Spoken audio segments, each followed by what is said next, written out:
How's it going, everybody? Welcome to another episode of Steven Talks. And today's going to be a bit of, I guess, a love letter to the movie theaters that I grew up going to in Wilson, North Carolina. Now, I loved movies as a kid, that was just my thing. I really couldn't get into sports too much. Various other things I tried really didn't catch my interest, but movies were something that just grabbed my attention. I mean, I could lose myself in movies.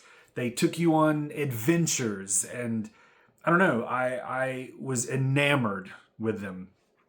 And so, of course, part of that love came from going to the theater to see the movies.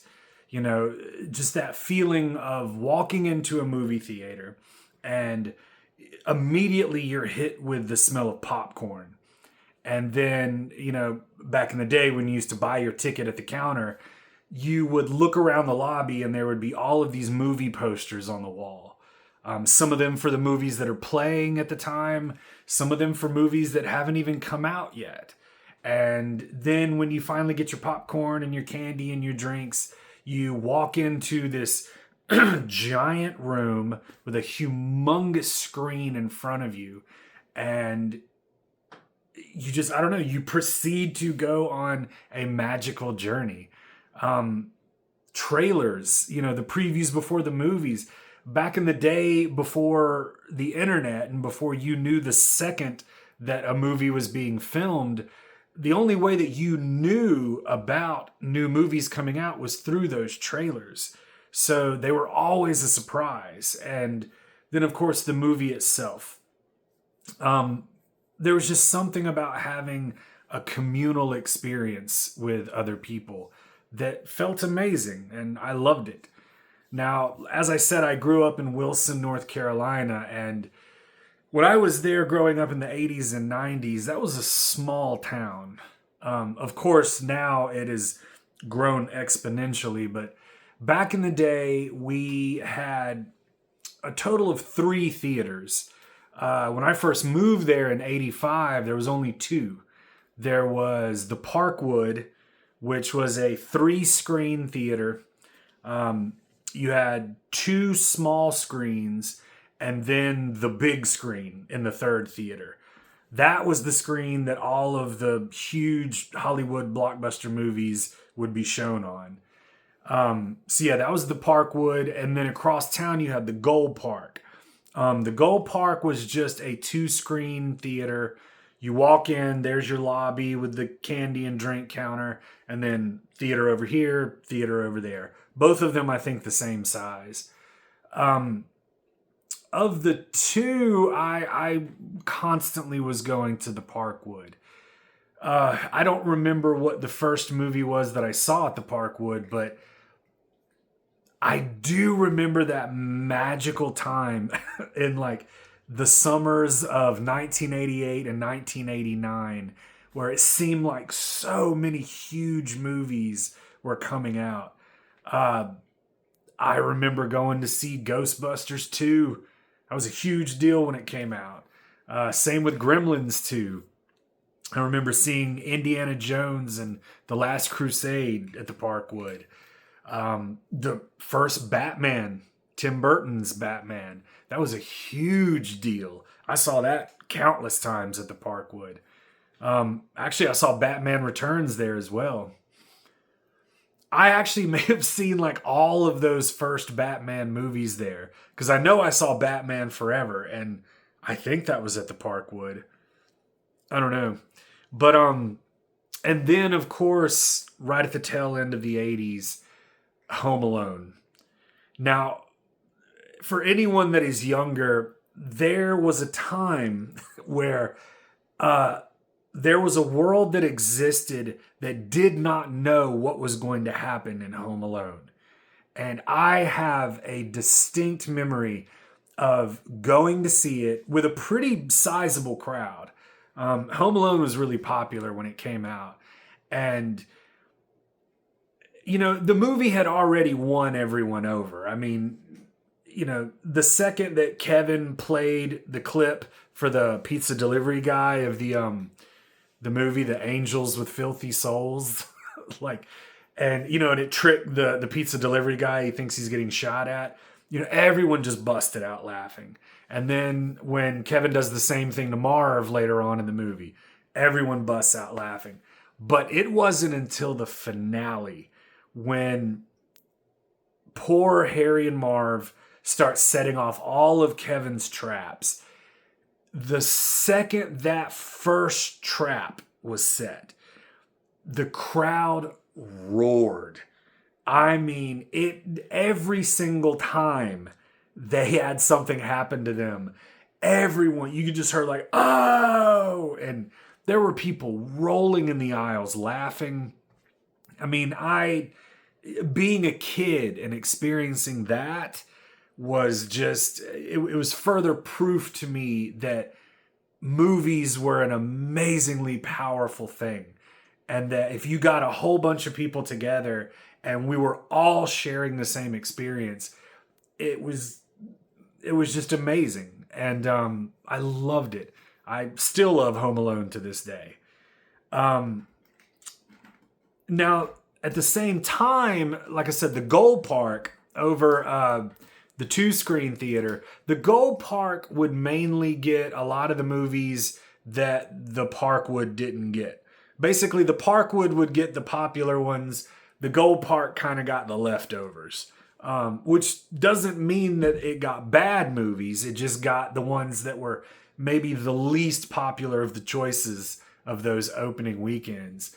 But I have a distinct memory of making my dad take me to the Gold Park to see Disorderlies, the Fat Boys movie. Oh yeah. I was obsessed with the Fat Boys when I was growing up. Like, I had their tape and I played it constantly, and they taught me how to beatbox. So I am forever indebted to the Fat Boys. And another obsession I had in the 80s was I was obsessed with Corey Haim. Like, I'm not kidding. I really was. I thought he was just the coolest dude in the whole world. And I think that started when I saw the movie Lucas, and then of course the Lost Boys. So I remember the Gold Park got License to Drive, and then I guess a year later it got Dream a Little Dream. And so I saw those two movies multiple times. Yeah, I don't know. I don't know why I was so obsessed with him, but I used to have a Trapper Keeper, and I would cut out all these pictures of Corey Haim, like out of those Teen Beat magazines. And I got picked on so much for that. I had so many people that were like, oh, you got a crush on him. You got a crush on Corey. And like, I don't know. Maybe I did. I don't know. I've never taken the time to really sit down and have like a full psychological thing about this, but I don't know. I really, at the end of the day, I just kind of wanted the dude to be my older brother, But yeah, definitely saw the Corey movies there. Tremors. I saw Tremors at Gold Park. And unfortunately, the Gold Park was the first of the movie theaters in town to fold. It was probably about, I don't know, the mid-90s. There's going to be a lot of this video where I'm going based on my memory, and please don't trust that at all. But yeah, the Gold Park, man, there was a lot of people fighting. There was a lot of just stuff going on in the parking lot, and it eventually shut down. But what was the last movie I saw there? I know me and my friend Andy went to go see Don't Be a Menace. That was a good time. And then, From Dusk Till Dawn. I think that was the last movie that I saw at the Gold Park. Me and my friends went to go check it out because, at the time we had seen Pulp Fiction, we had seen Reservoir Dogs, and we were like, oh, this new movie's coming out and it's got Quentin Tarantino in it. And it's directed by the guy that made Desperado, because we were obsessed with that movie too. And so we went into From Dusk Till Dawn thinking we were getting another like crime, kind of gangster movie. And the second that everybody started turning into vampires, man, we were just like, what? Like, we were totally on board with it from then on. But yeah, it folded in, I would say, the mid to late 90s. It sat empty for a while, and then I think a local church bought it, and they renovated it and turned it into a church, and it stayed that way for the rest of the years that I was in Wilson. Now, I think it was about the late 80s, we had a third theater get built in Wilson. And this was a huge deal because this was a like multi-screen theater. This was the Litchfield. The Litchfield, again, I'm not going to remember exactly, but if I had to guess, I would say it had like maybe 8 to 10 screens in it, which again, for a small town like Wilson, that was a huge deal. And, really great sound systems in the theaters. It was a hell of a lot bigger than the Parkwood and the Gold Park. So yeah, I saw so many movies at the Litchfield. One of the earliest memories I have is my parents would drop me off there. Like, I'd be like, I want to go see this movie. And they're like, yeah, we have no desire to see that movie. So they would drop me off at the Litchfield, go do stuff, and then come and pick me up. And one time I remember waiting outside after the movie was over. And on the outside of the theater, they had a row of all the movie posters of the movies that were playing at the time. And I'm just kind of standing there looking at all these posters to kill time. And one of them, like, really got my attention. And I could tell it was a horror movie, but it was a shot of like this big, like kind of apartment building looking thing. And there was a woman who had clearly busted through the glass of a window and was falling through the air. And the sky behind her was like really dark and cloudy and stormy, but it had these two giant eyes, and they were just like, and so I thought, oh, what kind of movie is this? And at the bottom of the poster, it said Child's Play. And I'm like, why? I don't understand. Like, did a kid push her out of this window? It was like a scary kid movie. But yeah, I saw the poster for Child's Play. And those original theatrical posters, they didn't know that Chucky was going to become a huge horror villain.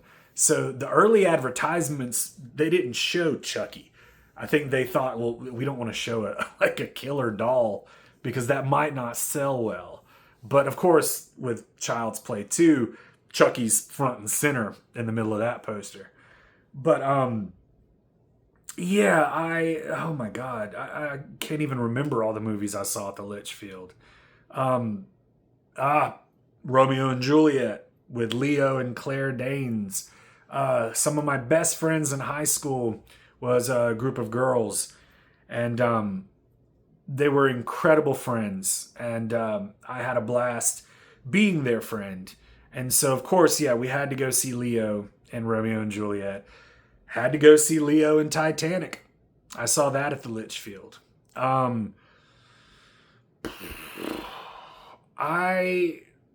Okay, well, like, in 1999, when The Phantom Menace came out, that was such a big deal.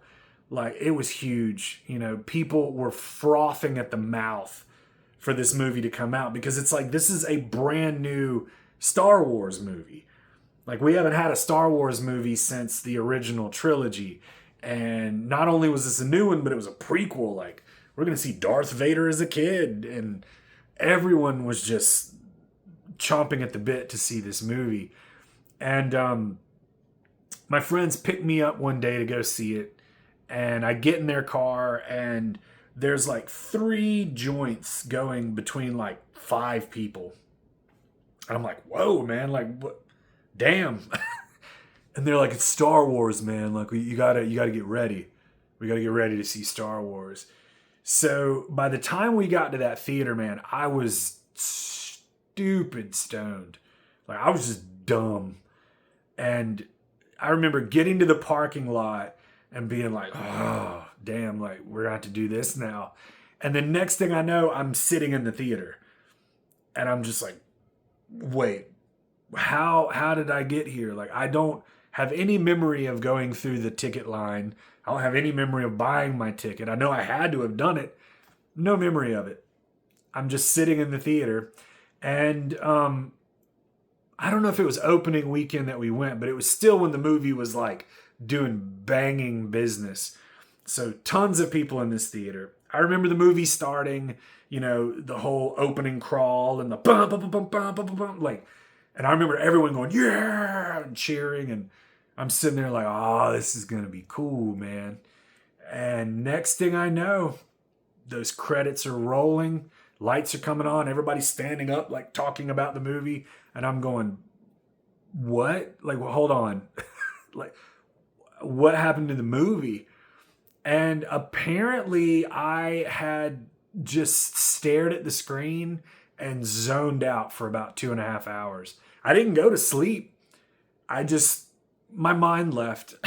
Like it went on its own little journey and I had no memory of watching The Phantom Menace. So I had to go back later with some other friends and not get stoned and see it, and finally got to experience it for the first time. But no, I think one of the last movies I saw at the Litchfield was The Grinch with Jim Carrey. Like they had a big event for it. For some reason, I went opening night to that.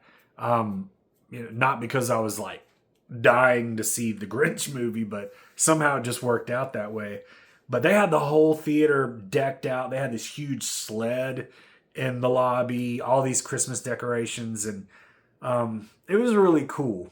It was a good experience. And of course, the movie's great, and I still love that movie. But yeah, I moved from Wilson in the early 2000s, about 2002. And I think the last movies that I remember seeing in Wilson was at the Parkwood. While the Litchfield was doing banging business with all of its screens, the Parkwood was still going. It still had its 3 screens. It kind of took on the role that the Gold Park had, where, whatever movies the Litchfield didn't book, those ones would trickle down to the Parkwood. But it still did great business. The Parkwood was right beside our mall. So on a Friday and Saturday night, tons of people were going to the mall to hang out. And then they would just kind of trickle out into the parking lot and go to the Parkwood, go see whatever was playing. But I saw Fight Club at the Parkwood, which, became one of my favorite movies. And then I think the last movie I saw there before I left Wilson was, I think it was The Fellowship of the Ring. Because me and my friend and my girlfriend at the time were just sitting around our apartment, and I think we were stoned again, actually. There was a lot of moments like that in my time in Wilson. But, I remember my friend being like, oh, I think Lord of the Rings comes out tonight. I'm like, really? He's like, yeah. I'm like, that's cool. He's like, well, you want to go see it? And I'm like, yeah, let's do it. So we trudged on over to the Parkwood and watched Fellowship of the Ring. And I remembered it that time because it was really good. But no, like I said, I left in 2002, and I found out later that the Litchfield had closed down. The big one with all the screens. That, I think, got turned into a church.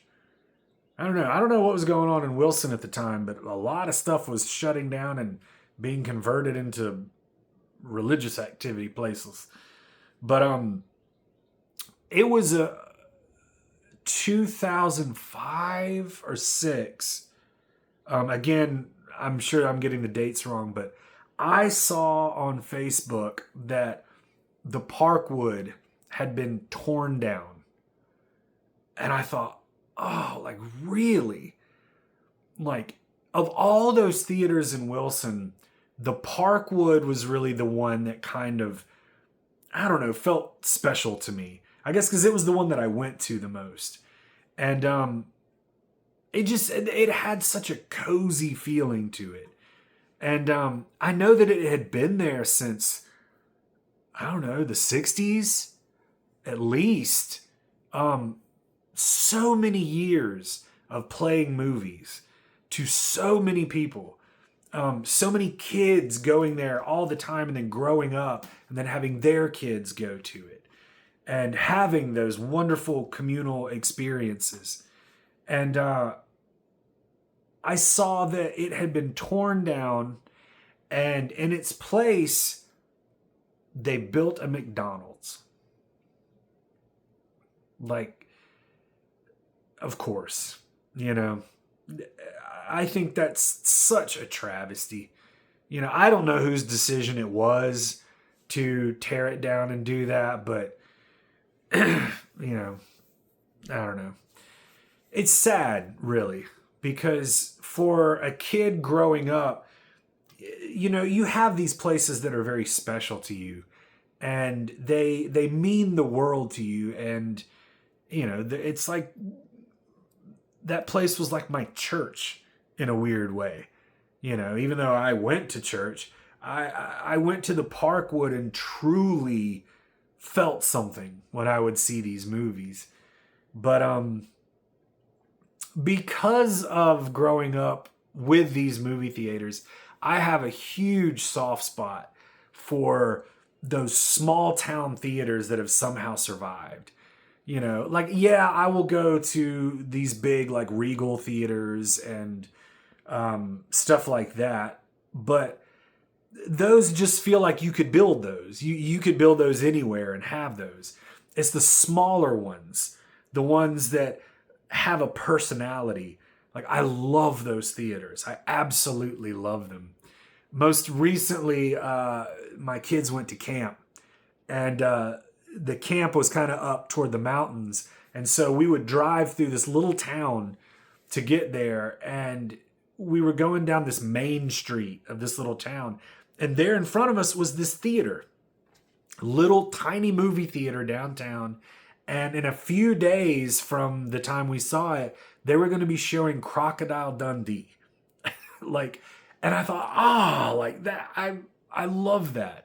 I didn't end up going to see it. I kind of wanted to, but I kind of forgot about it, to tell you the truth. But I immediately fell in love with this theater just on sight alone. So, I don't know. I guess I'm rambling. But I've always loved movie theaters, and I hope to God that they last. COVID was scary in many, many ways, but it also seemed like it was going to be the death of the theater going experience. And I hope it never dies. I know that it sucks now. It's not the same as it used to be. Cell phones ruined everything. Like, theater etiquette and all that stuff has gone out the door.